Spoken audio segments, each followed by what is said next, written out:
하나님 말씀은 로마서 11장 1절에서 5절 말씀을 보겠습니다. 이 말씀을 한 목소리로 5절까지 읽도록 하겠습니다. 그러므로 내가 말하노니 하나님이 자기 백성을 버리셨느냐? 그럴 수 없느니라. 나도 이스라엘인이요 아브라함의 씨에서 난 자요 베냐민 지파라. 하나님이 그 미리 아신 자기 백성을 버리지 아니하셨나니 너희가 성경이 엘리야를 가리켜 말한 것을 알지 못하느냐? 저가 이스라엘을 하나님께 송사하되 주여 저희가 주의 선지자들을 죽였으며 주의 제단들을 헐어버렸고 나만 남았는데 내 목숨도 참나이다 하니 저에게 하신 대답이 무엇이뇨? 내가 나를 위하여 바알에게 무릎을 꿇지 아니한 사람 7천을 남겨두셨다 하셨으니 그런즉 이와 같이 이제도 은혜로 택하심을 따라 남은 자가 있느니라. 아멘. 오늘은 Father's Day입니다. 아버지 여러분들께 축하드립니다. 사실 인류 역사는 아버지들이 있어야만 어머니가 있습니다. 아버지가 있어야지 자녀들이 있습니다. 인류 문명에 있어서 아버지가 차지하는 비중이 너무 큽니다. 아버지들이 있을 때에 한 가정이 살고 한 공동체가 살고 한 나라가 살았습니다. 이 성경에도 보면 아버지의 중요성을 우리에게 많이 강조하는데 어머니는 우리를 양육하시는 분이지만 아버지는 우리를 교육하는 분으로 성경은 말을 합니다. 아버지란 말이 히브리어로 성경에서 뜻이 가르치는 자라는 의미를 가지고 있습니다. 그러니까 아버지는 모든 것을 가르칠 수 있는 사람들이 되어야 하고 그 가르침을 받은 자녀들이나 가정이나 사회나 또는 어떤 국가가 제대로 그 길을 찾아갈 수가 있습니다. 우리 한국은 아버지들이 시세가 별로 없어요. 이유는 아버지가 못나서가 아니라 어머니가 너무 잘났기 때문입니다. 한국에는 어머니가 세계에서 제일 잘났어요. 이 세계에 여성가족부라고 하는 여성부가 있는 곳이 한국밖에 없다죠. 아마 어디 저 아프리카 어디 있다는 것 같은데 여성들의 권리나 권한이 대단합니다.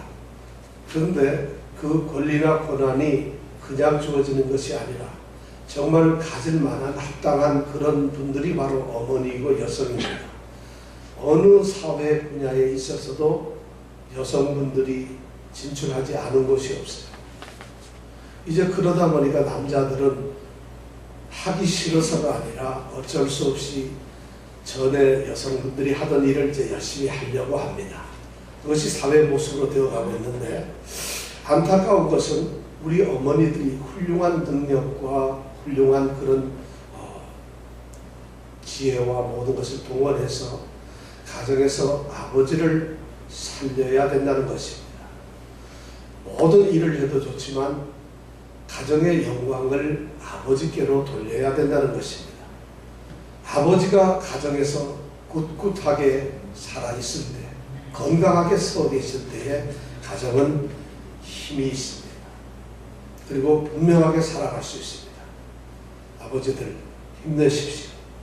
우리 어머니들 아버지를 좀 세워주십시오. 자식들 앞에서도 세워주시고 이웃 사람들 앞에서도 세워주시고 어디에서든지 세워주십시오. 아버지가 자신감을 가지고 당당하게 세워질 때 그 가정, 그 세계는 굳게 세워질 수가 있습니다.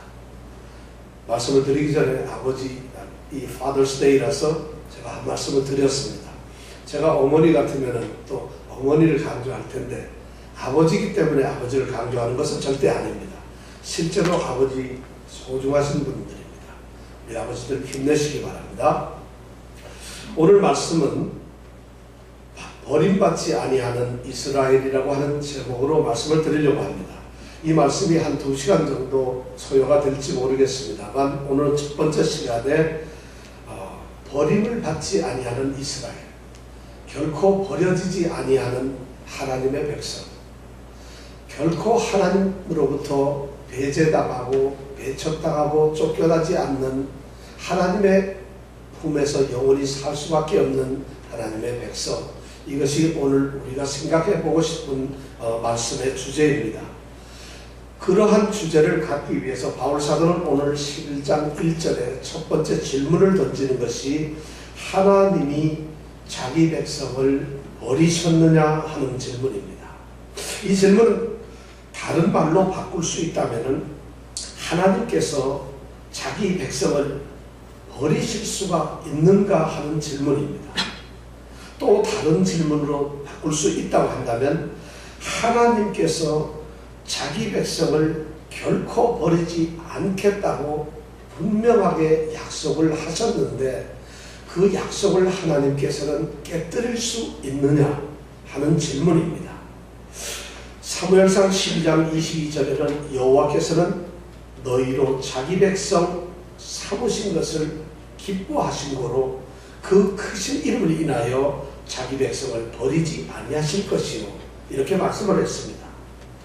하나님께서는 자기 백성을 삼으시기를 기뻐하셨어요. 아주 기쁜 마음을 가지고 스스로 자발적으로 하나님이 먼저 자기 백성을 삼으셨습니다. 그런데 그 자기 백성을 삼으셨는데 그냥 삼으신 것이 아니라 그 크신 이름을 인하여, 다시 말씀드리면은 하나님께서 하나님의 이름을 걸고 하나님의 명예를 걸고 자기 백성을 삼으셨다는 것입니다. 이런 의미를 가지고 있다는 것이죠. 그래서 하나님께서는 자기 자신의 하나밖에 없는 독생자인 예수 그리스도를 이 땅에 보내셔서 그를 믿는 사람들은 구원을 얻게끔 하시는 그러한 복음을 우리에게 주셨고, 그 복음이라고 하는 구원의 방법을 통해서 모든 사람들이 구원을 받도록 하셨다는 것입니다. 그런데 오늘 질문의 내용은 그렇게 하신 목적이, 만약 이스라엘은 아무도 구원을 하지 않고 오직 이방인에게만 향해서 이방인을 위해서만 구원을 하실 것인가? 오로지 하나님께서는 이스라엘을 전부 버리시고 오직 이방인들에게만 관심을 가지시고 그 이방인들을 사랑하셔서 이방인들의 구원만을 원하시는 건가? 또 이방인들만 구원을 받도록 허락하시는 건가? 하는 질문이 바로 하나님이 자기 백성을 버리셨느냐 하는 이 질문 속에 포함되어 있습니다. 더 정확하게 표현을 한다면 이런 말로 할 수도 있겠습니다. 이스라엘 백성으로서는 단 한 명도 구원을 받을 수가 없느냐? 이렇게 질문을 바꿀 수도 있겠습니다. 그런데 그 대답은 1절에 보니까 그럴 수 없느니라, 절대 그럴 수가 없다는 것입니다. 확실하게 분명하게 하나님께서 이스라엘을 버리지 않으시겠다, 그렇게 약속을 하셨는데 어떻게 버릴 수가 있느냐, 이 말씀을 하고 있어요. 절대 그럴 수가 없다는 것이죠. 그러면서 오늘 1절 후반절에서부터 이제 5절까지는 절대 버리실 수 없는 하나님이 어떻게 왜 버릴 수 없는가 하는 증거를 우리에게다가 말씀을 해주고 있습니다. 그 증거가 몇 가지가 되는데 오늘은 한두 가지를 우리가 한번 생각을 해볼까 합니다. 사도가 제시하는 첫 번째 증거는 1절 후반절에 나오는 말씀입니다. 나도 이스라엘인이요 아브라함의 씨에서 난 자요 베냐민 지파라. 이 말씀은 바울 자신이, 사도인 바울 자신이 바로 하나님께서 자기 백성인 이스라엘을 버릴 수 없다는 증거물이라는 것입니다. 바울 사도 자신이 바로 그런 확실한 증거를 나타내고 있다는 것이죠. 바로 복음을 받아들이고 예수 그리스도를 믿음으로써 구원을 얻었다고 확신을 하는 그 바울 자신, 확실하고 있는 그 바울 자신이 바로 하나님께서 이스라엘을 결코 버리시지 않았다, 그리고 버리실 수가 없다는 것을 분명하게 증거하는 어떤 근거가 된다는 것이죠. 만일 하나님께서 자기 백성으로 삼으신 이스라엘 백성을 만약 버리시거나 버리실 수가 있다면은 이스라엘 자손이고 이스라엘 사람인 바울 자신이 어떻게 하나님으로부터 구원을 받을 수 있겠느냐는 것입니다. 당연히 자기도 이스라엘 자손이니까 버림을 받았을 것이라는 것이죠. 그런데 자기는 버림을 받기는커녕 오히려 복음으로 세워져서 이방인들을 향해서 복음을 전하고 그들을 구원시키는 전도자로서 세워졌다는 것을 바울은 강력하게 말함으로써 결코 하나님은 이스라엘 백성을 모두 다 버리신 것이 아니라는 것을 증거합니다. 바울 자신은 정말 이스라엘인 중에서도 이스라엘인이라고 하고 자부심을 가지고 있습니다. 자기는 매우 분명하고 가장 자랑스러우며 이스라엘인 중에서도 아주 확실한 이스라엘의 그런 혈통과 그런 신분을 가지고 있다고 말씀을 하고 있습니다. 그 말씀이 바로 나는 이스라엘인이요 아브라함의 씨에서 난 자요 베냐민 지파라고 하는 말씀입니다. 정통적인 이스라엘 사람이라는 말입니다. 우리가 이 말씀을 가만히 생각해 보면 이런 두 가지 의미를 생각할 수 있습니다. 나는 이스라엘 사람이다. 이렇게 말을 했어요. 내가 이스라엘 사람이라고 하는 이 말 속에는 나는 이방인, 헬라인이나 또는 로마인이나 어느 아시아인이나 그런 다른 민족이 아니라 나는 정통적으로 이스라엘의 백성이고 이스라엘 나라의 사람이다 하는 것을 나타내고 나는 이스라엘 백성이다. 절대 외국 사람이 아니라는 이런 의미를 가지고 있습니다. 또 그 다음에 두 번째는 아브라함의 씨에서 난 자요 베냐민 지파라고 하는 말씀을 하고 있는 것은 이 말은 무슨 말인가 하면은 이스라엘 자손이 혹시 외부 이방인인데도 불구하고 개종을 해서 이스라엘 사람으로 된 사람들이 있는데 자기는 그런 사람들이 아니라 자기의 조상은 분명하게 아브라함이고 아브라함의 씨에서 났고 아브라함이라고 하는 이스라엘 민족의 조상의 후예가 바로 자신이라는 것이에요. 그러면서 자기 자신은 그렇게 편입되거나 외부에서 들어온 소위 말하는 이 혈통이 다른 순수한 순혈리 어떤 그런 이스라엘 백성이 그런 사람이라는 것이에요. 그러면서 자기 자신을 베냐민 지파라고 말을 합니다. 베냐민 지파라고 하는 말을 할 때에는 야곱의 아들이라고 야곱의 후손이라고 하는 이런 말씀을 하고 있는 것입니다. 왜냐하면 베냐민은 야곱의 몇 번째 아들요? 네? 네, 가장 어린, 그러니까 99번째 아들? 네, 12번째 아들이죠. 야곱은 약속의 아들이죠.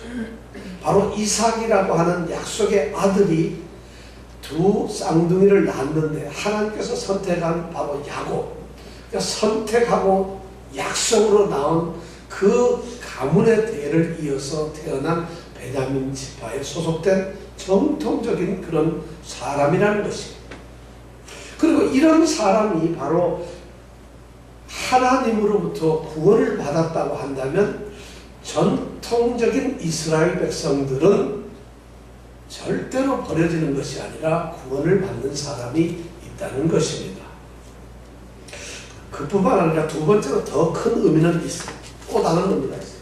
바울 자신은 자신이 유대인이고 이스라엘 자손이라고 하는 것에 대한 대단한 긍지가 있습니다. 성경 말씀에 바울 사도가 교회를 향해서 쓴 편지에 보면 여러 군데서 그런 바울의 소위 애국의식이 나타납니다.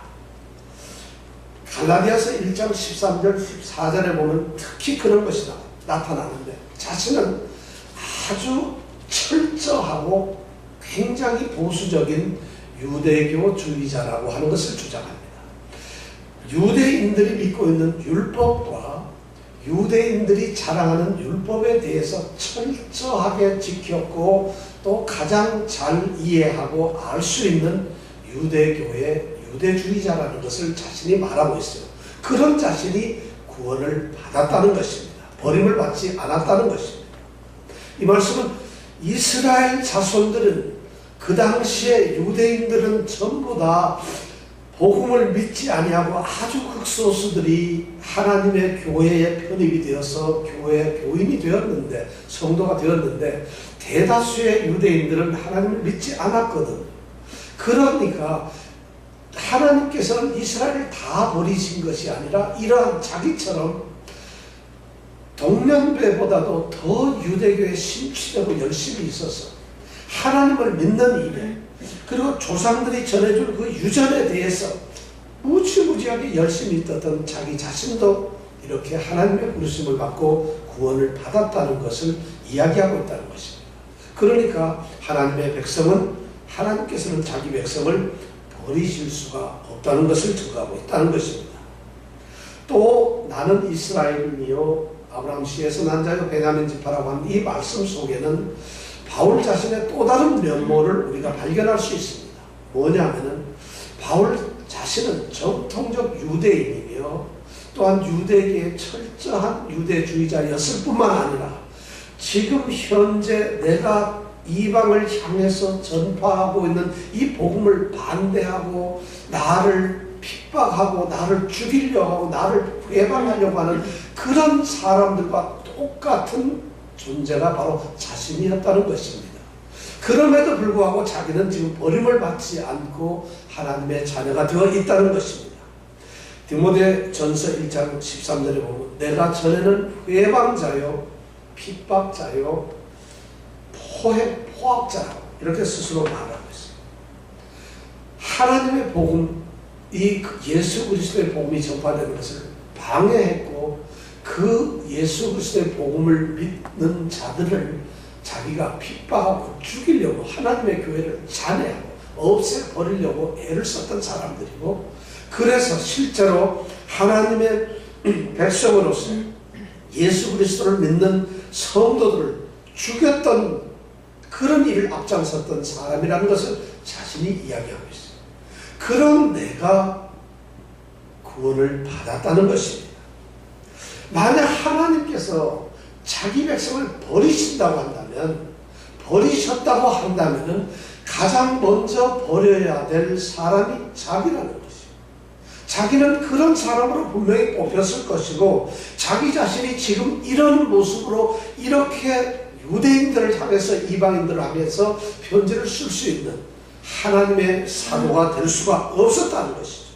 이런 존재가 될 수가 없었다는 것이죠. 그런데 하나님께서는 자신을 사랑하셔서 자신을 구원하셨고 버리시지 않으셨다는 것이죠. 복음의 가장 강력한 적대자인 자신이 오히려 그리스도인이 되어서 복음을 선포하고 복음을 옹호하고 복음을 부끄러워하지 아니하고 복음을 전하는 복음의 전파자가 되었다는 것이죠. 선택받은 백성입니다.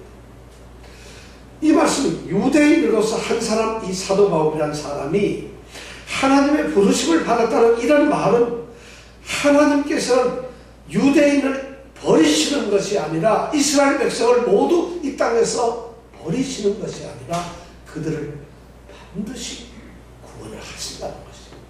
바울 사도가 지금 나도 이스라엘인이요 아브라함의 씨에서 난 자요 베냐민 지파라고 하는 이 말을 하는 것은 나를 봐라.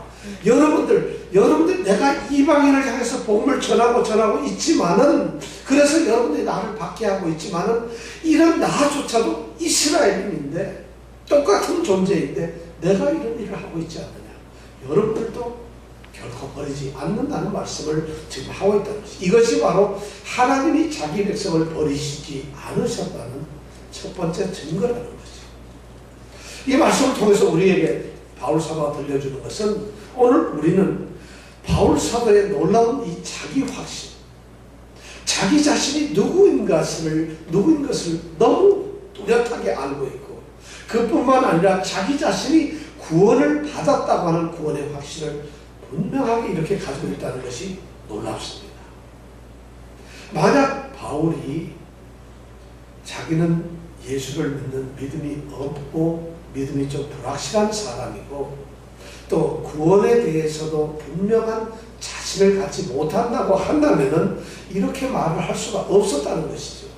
그는 분명한 확신을 가지고 있기 때문에 유대인들을 향해서 담대하게 내가 묻는다. 하나님이 자기 백성을 버리셨느냐 하고 말씀을 하고 있을 수 있다는 것이죠.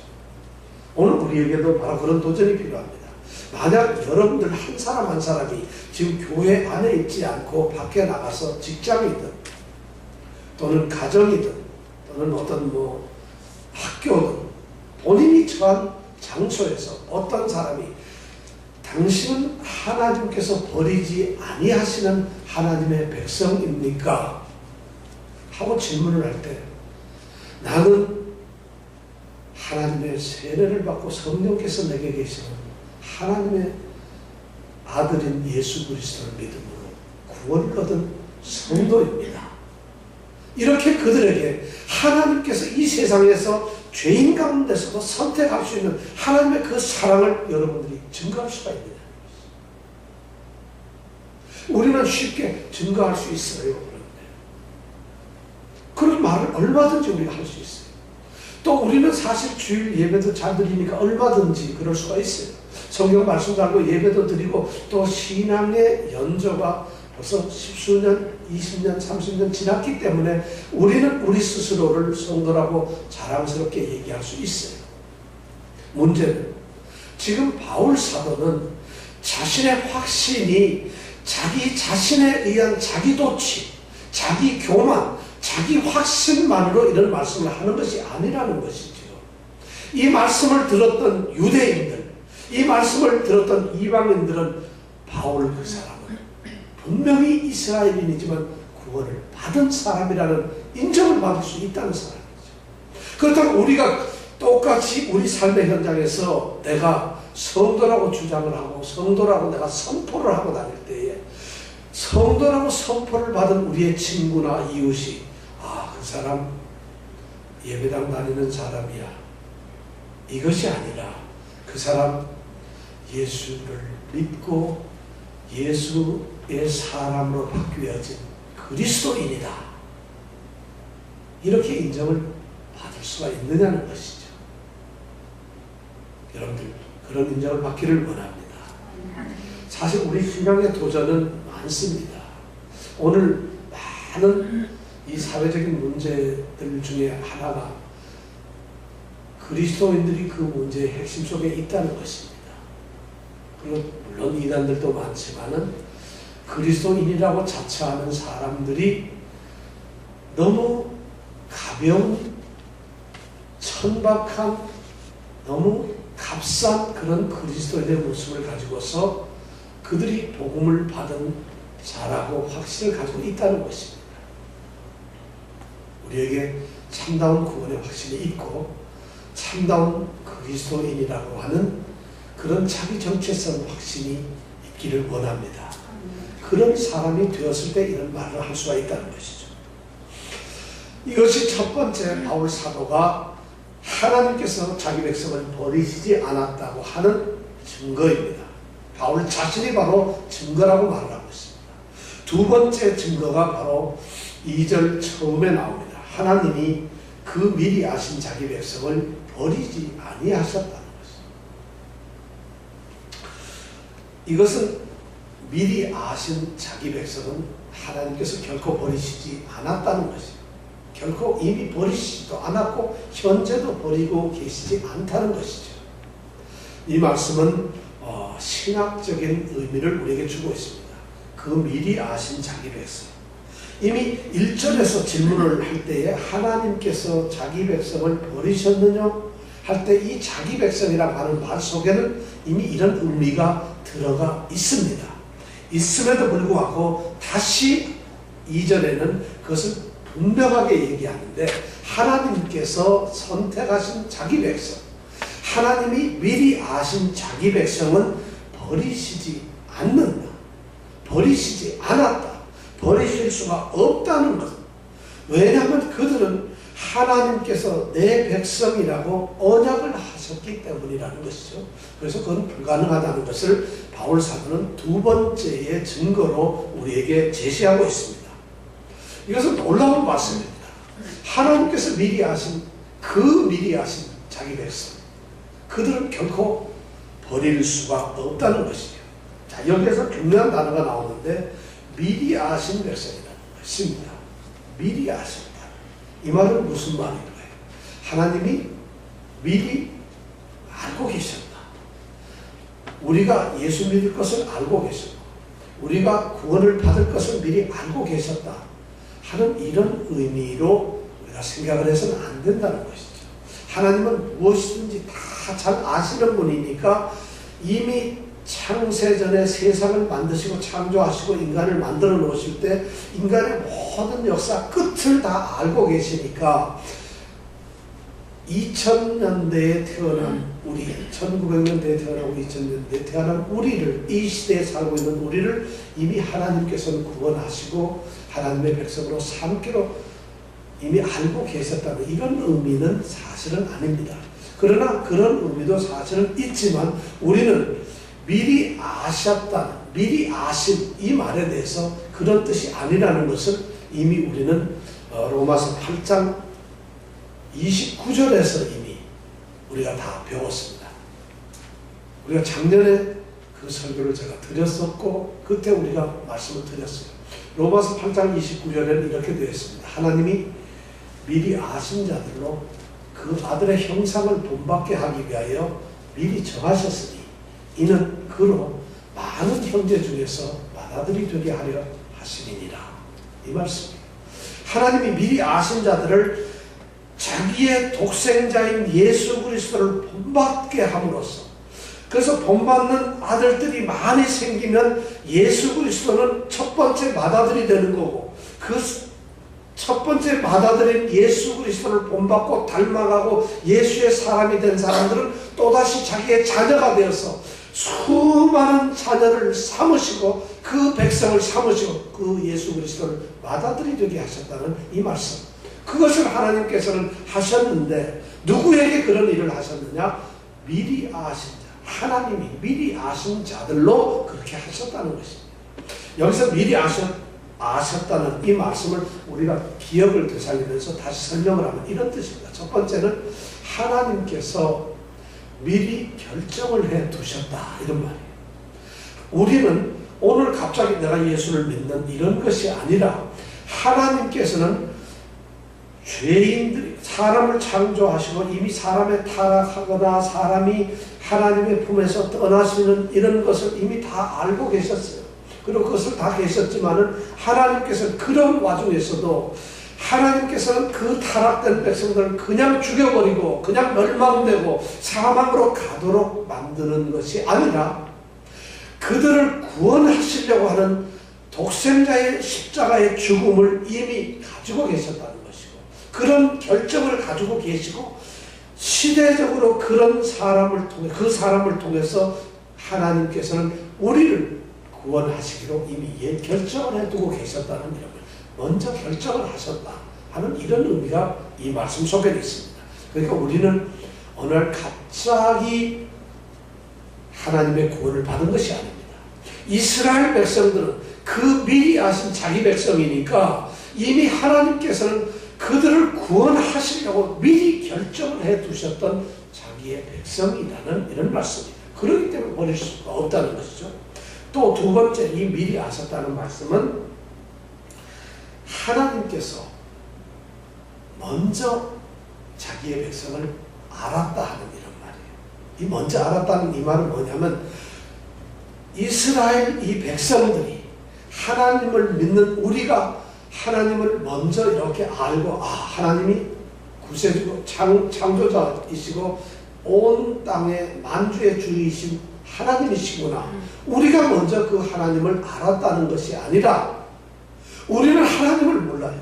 우리는 하나님을 깨닫지도 못하고 찾지도 아니하고 하나님이 누구신지를 우리는 찾아보려고 하는 마음도 없었는데 하나님께서 그러한 우리 존재를 먼저 알아보셨다는 거죠.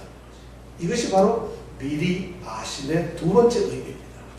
그러니까 우리는, 이스라엘 백성들은, 하나님이 택하신 백성들은 하나님이 먼저 우리를 알고 계셨어요. 여기 계시는 모든 분들이 하나님이 미리 아신 백성이기를 원합니다.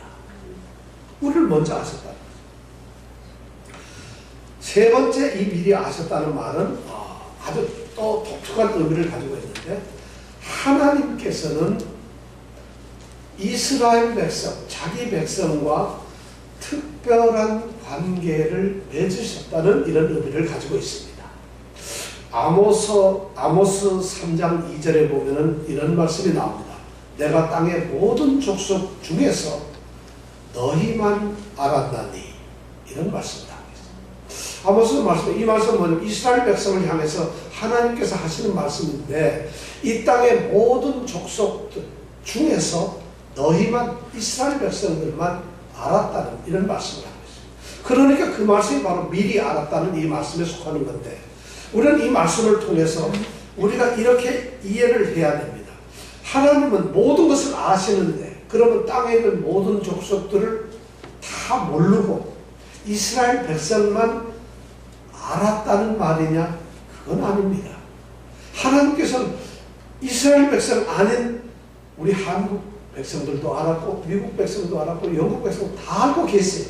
아시는데도 불구하고 오늘 아모스 3장 2절의 말씀에 의하면 모든 족속 중에서 너희만 알았다는 것이에요.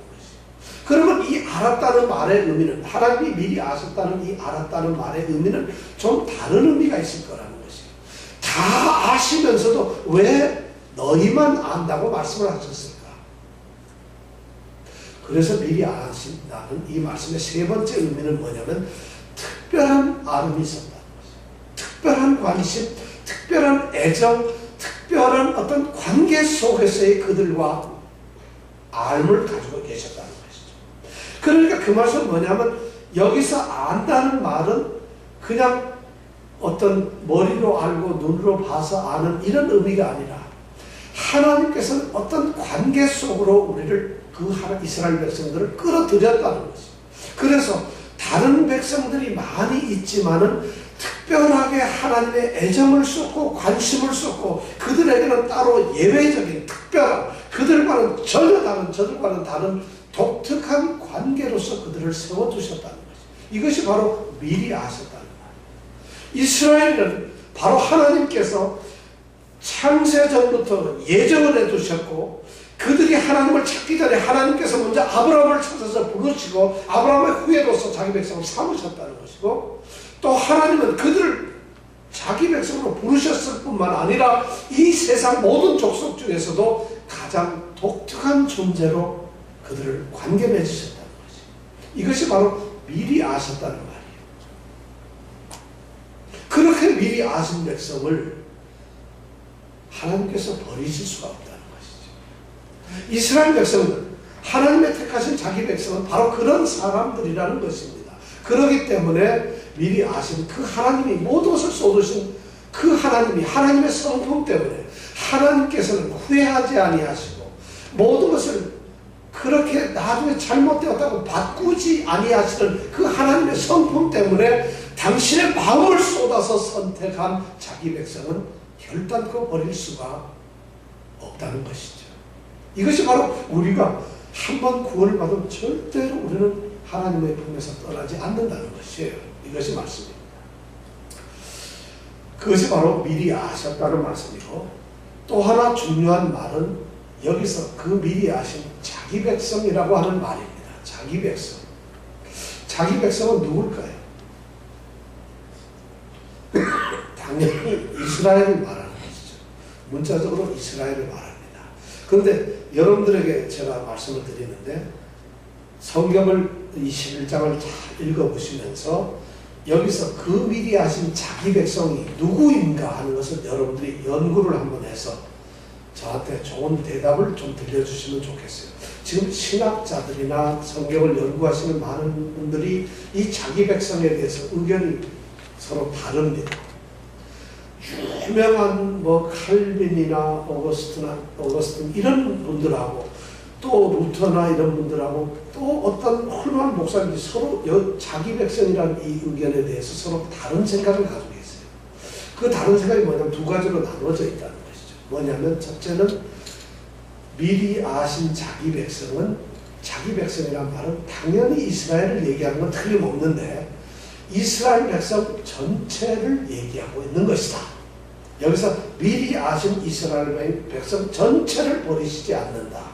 이런 말씀이라는 생각을 가지고 있는 분이 있고, 또 어떤 학자들은 전체가 아니라 이스라엘 백성 중에서도 특별히 선택된, 하나님께서 골라내고 선택한, 그래서 미리 아신 그런 백성만을 이야기하는 것이다.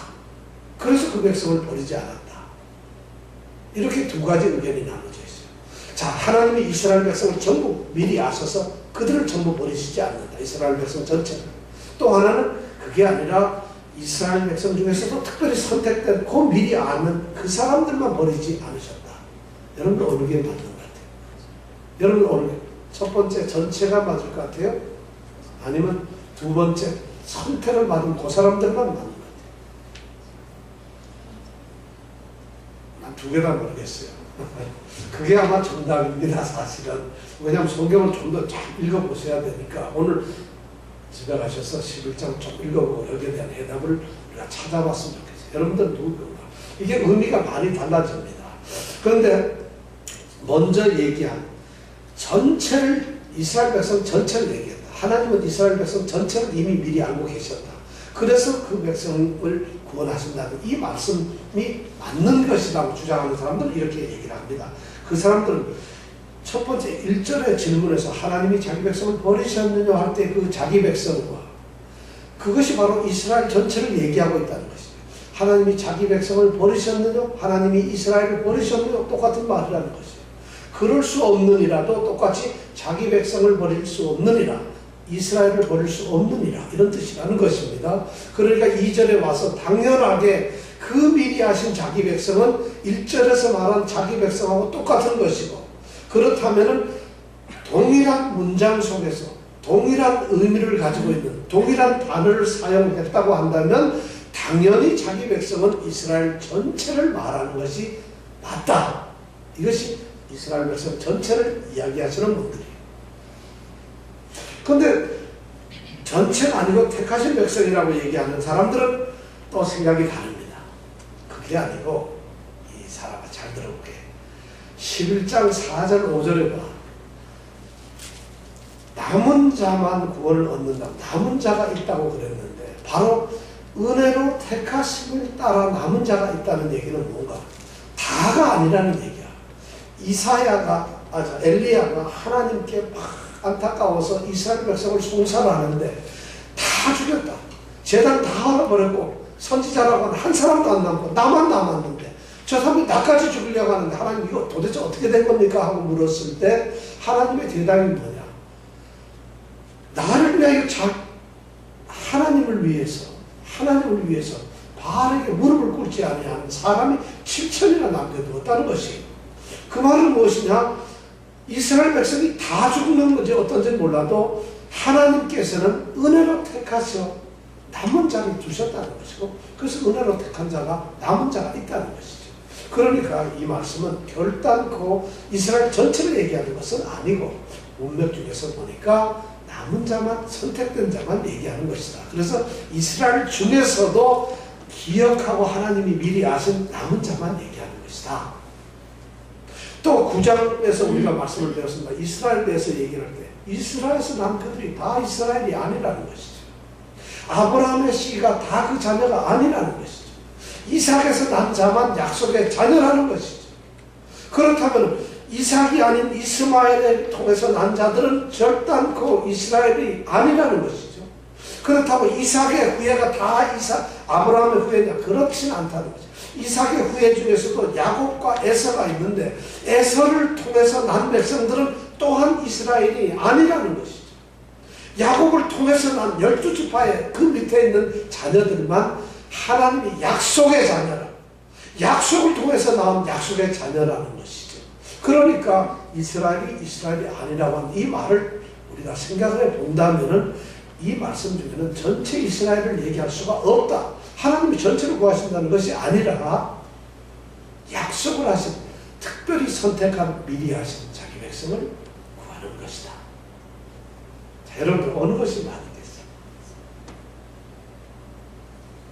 참고로 칼빈은 두 번째, 우리 장로교회 창시자 같은 이 칼빈은 루터도 종교개혁자들은 이 선택된 남은 자만을 얘기를 하고 있습니다.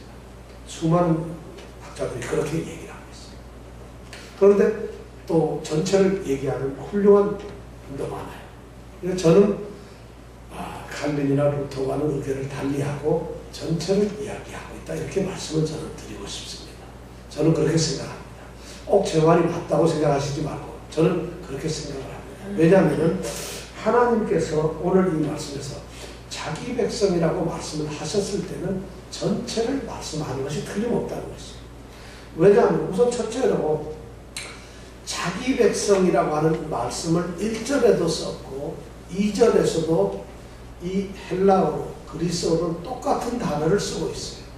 그렇다면 1절과 2절에 있는 똑같은 단어를 쓰면서 의미를 서로 다르게 쓴다면, 만약 1절에서는 의견이 달라지는 것 없이 전체 이스라엘을 말한다고 얘기를 했는데 갑자기 2절에 가서는 선택된 이스라엘만 얘기를 한다고 한다면 전체를 안 버린다, 택하신 자만 안 버린다, 이건 논리적으로 맞지 않고 문장 자체가 부자연스럽습니다.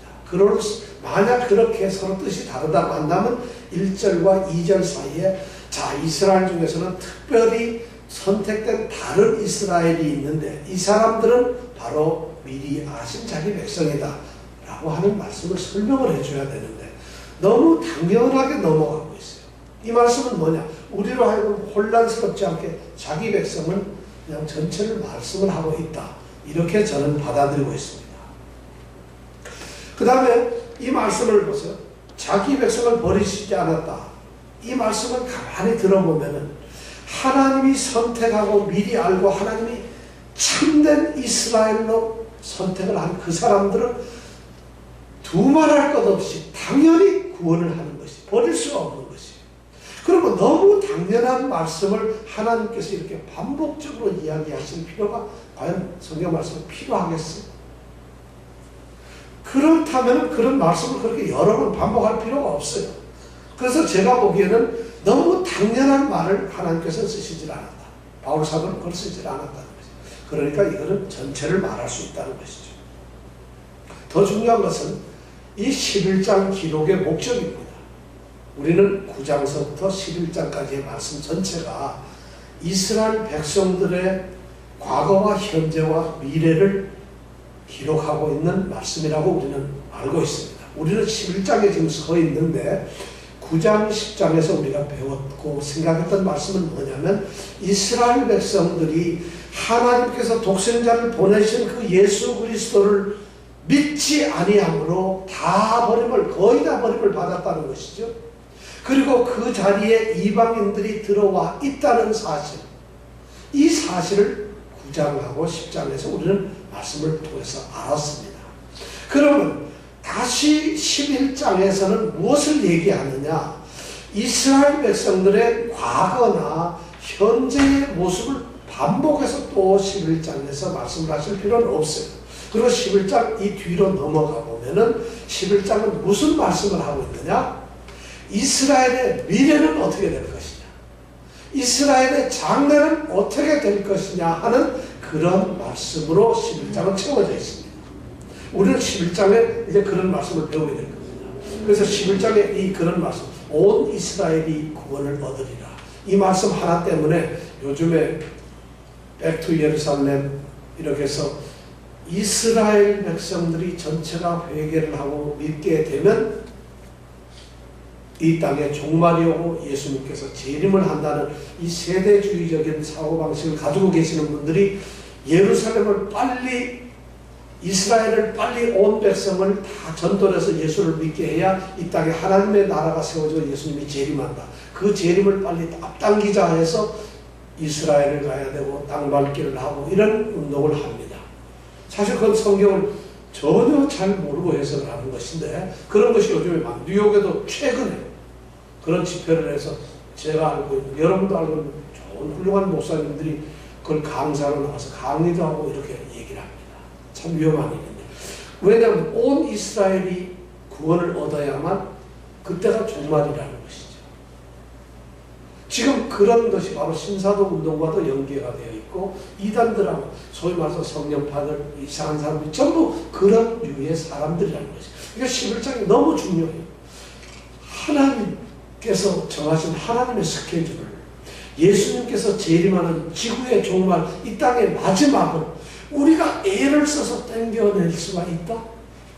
우리가 열심히 전도해서 이스라엘 빨리 회개시키자. 그러면 하나님이 빨리 올 거라는 하나님의 시간을 우리가 컨트롤 하겠다는 이런 발상이라는 것이죠. 심각한 문제가 있는 것이죠. 제가 그것을 11장을 설명해 가면서 여러분들에게 말씀을 드리겠습니다. 11장을 그러니까 공부할 때는 하루도 빠지면 안 됩니다. 늦게 와도 안 되고 잘 들어서 11장 말씀을 드려야 됩니다. 그런데 바로 이 11장은 그러한 이스라엘 백성들의 미래는 어떻게 될 것이냐인데 미래에 대해서 말씀을 하면서 선택된 이스라엘은 구원을 받을 것이다. 너무 뻔한 얘기예요. 그것 동달아 11장 25절에 가면 내가 너희들이 비밀을 알기를 원한다. 비밀. 아주 비밀스러운 일을 알기를 원한다 하면서 선택된 백성은 구원을 받습니다. 힘 빠지는 소리고 이거는 너무 당연한 얘기예요. 절대 그런 게 아니라는 것이죠. 그렇다면 여기서 이스라엘 자기 백성, 미리 하신 자기 백성은 결코 선택된 사람을 이야기하는 것이 아니라 이스라엘 민족으로서 이스라엘이라고 하는 민족 그 자체가 어떻게 될 것이냐. 그들은 하나님의 백성으로 부르심을 받았고 하나님께서 너희는 내 백성이고 나는 너희의 하나님이라 이렇게 말씀하셨던 하나님. 그래서 애굽에서 430년간의 종살이를 했을 때도 하나님께서는 종살이로 영원히 그들을 말살시킨 것이 아니라 430년이 지난 어느 날 하나님께서는 그들을 권면하고 계셨고 그들을 바라보고 권고하고 계셨다.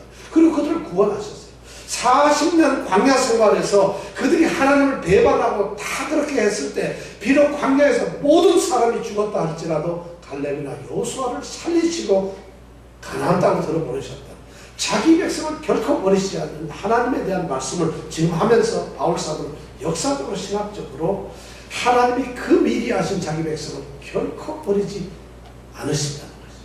그러면 여기에서 자기 백성은 바로 이스라엘 백성 전체를 말하는 것이죠. 물론 이스라엘 백성 전체라고 하는 말 속에는 이스라엘 백성이라고 하는 의미지 백성 하나하나를 버리지 않았다는 하나를 의미하는 것은 물론 아닙니다. 그 말씀을 여러분들이 기억을 해주시면 좋겠습니다. 자, 오늘 우리는 두 가지의 의견을 가지고 두 가지의 증거를 우리는 생각했습니다. 다음 주에는 그 나머지 남은 자에 대한 것과 은혜로 택하심을 받는 자에 대해서 우리가 말씀을 나눠보려고 합니다. 자, 오늘 말씀을 통해서 저는 여러분들에게 바울 사도가 지금 중요한 이스라엘의 운명을 얘기하면서 이스라엘 백성들의 미래를 말씀을 하면서 이제 선택받은 또 다른 오늘날의 이스라엘이 성경은 바울 사도의 신학에서 바울 사도의 말씀을 가만히 들여다보면 이스라엘은 육신적인 혈통적인 지정학적인 이스라엘도 있지만은 바울 사도는 그 이스라엘이라는 말을 오늘날 예수를 믿고 구원받은 새로운 공동체 교회 안에서의 성도를 가르쳐서 이스라엘이라 하고 있다는 것이죠. 그렇다면 우리 이스라엘을 결코 버리지 않는다는 확신을 가지라는 이 말씀을 우리에게 전해주고 있다는 것입니다. 여러분들 구원의 확신 가지고 계세요? 아니 저는 뭐 구원을 받는다는 사실은 알지만 내가 그 구원에 정말 해당되는 사람인지는 확신이 없습니다. 이러지 말라는 것입니다. 물론 내가 확신합니다 한다고 해서 내가 구원이 되는 것은 결코 아닙니다. 그런 말씀을 드리는 것이 아니라 구원의 확신을 가질 수 있는 그런 우리가 되어야 된다는 것입니다. 그 미리 하신 자기 백성이 되는 것이 급하다는 것이죠. 내가 되고 싶어서 되는 것이 아닌데 하나님께서 우리가 늘 바울사도가 얘기한 우리 10장에서 생각했던 게 구원은 하나님의 주권이지만 구원을 받지 못하는 것은 우리의 책임이라는 것이죠. 그러니까 우리가 구원을 받기 위해서는 우리가 순종하고 하나님의 백성으로서 우리 스스로가 되어야 된다는 것이죠. 하나님께서는 구원을 하신 것이 하나님의 결정사항이에요. 정해놓으셨는데 근데 그 결정된 사항이 우리에 의해서 우리가 순종하지 않으면 하나님께서 어쩌실 수가 없다는 것입니다. 우리 모든 성도들이 하나님의 택하신 참된 이스라엘이 되기를 원합니다. 바로 그러한 존재가 되었을 때 우리의 구원은 확실한 것이고 하나님의 이 절대 보장의 구원은 바로 우리의 것이 된다는 것입니다. 이 은혜가 우리에게 넘치기를 바랍니다. 기도하시겠습니다. 이스라엘을 특별한 관계를 가진 특별한 민족으로 준비를 하셨습니다. 그들은 하나님의 특별한 소유가 되었고 특별한 존재가 되었습니다. 하나님께서는 그들의 하나님이 되셨고 그들은 하나님의 백성이 되었다는 약속을 하나님께서 하셨고 맹세하셨습니다. 바로 하나님께서는 그러한 자신의 약속과 맹세에 대해서 하나님이기 때문에 하나님의 이름 때문에 하나님의 성품 때문에 하나님 자신이기 때문에 그것을 깨뜨릴 수가 없다는 것을 말씀하고 계십니다. 자신이 선택한 자기 백성, 하나님을 믿고 예수 그리스도를 통해서 구원받은 자기의 백성은 결단코 버리실 수가 없다는 것을 말씀하고 계십니다. 오늘 영적 이스라엘이 된 참 이스라엘이 된 우리 귀한 성도들, 우리 예수님을 믿는 모든 성도들 한 분 한 분이 어느 곳에 있든지 나도 이스라엘 사람이다. 나도 아브라함의 후손이고 씨이다.